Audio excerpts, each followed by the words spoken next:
In the kingdom of God, the currency isn't prayer, Bible study, missions, or service. It's love. All these spiritual practices are simply tools that help us connect with God's love so it overflows into the lives of those around us. But who does God want us to love?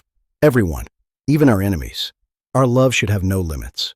In Jesus' most famous sermon, he challenges the religious ideas of his day about those who oppose us.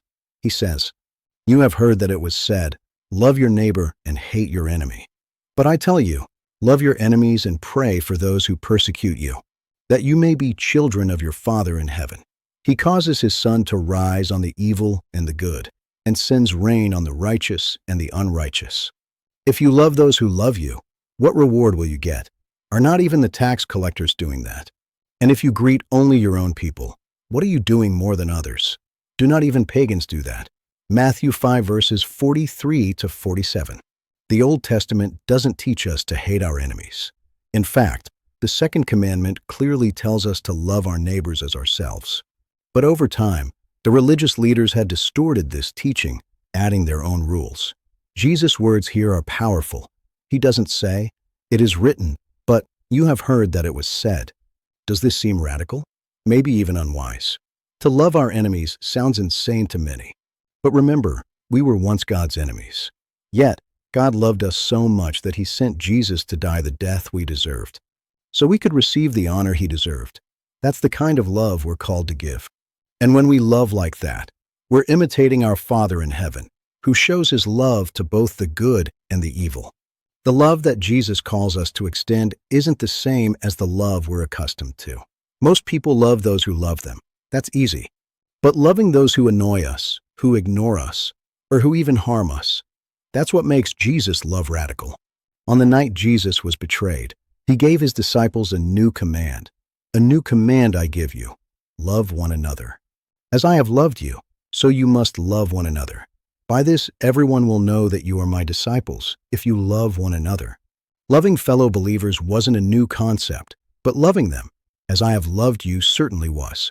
They were filled with jealousy and competition. But now, he tells them to love each other the way he loved them, with deep, sacrificial, and selfless love.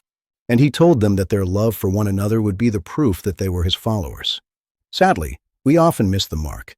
The truth is, many Christians today are no different from the world. We get distracted, angry, and self-absorbed.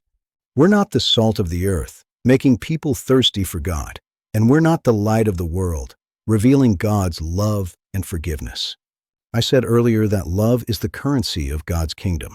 But many of us are spiritually bankrupt, chasing things that don't truly matter. We've forgotten that the most important treasure is knowing God's love and sharing it with others. In our world today, division runs deep. But God's love is still here, beneath the surface, and it's the love that heals wounds and builds bridges. Sadly, many people view Christians as being against others, judging them.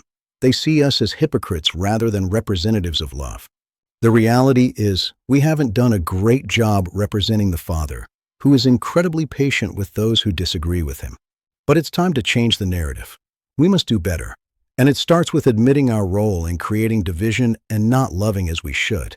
Can you imagine how different things would be if we left church each Sunday so filled with Jesus' love that we radiated it to everyone we met?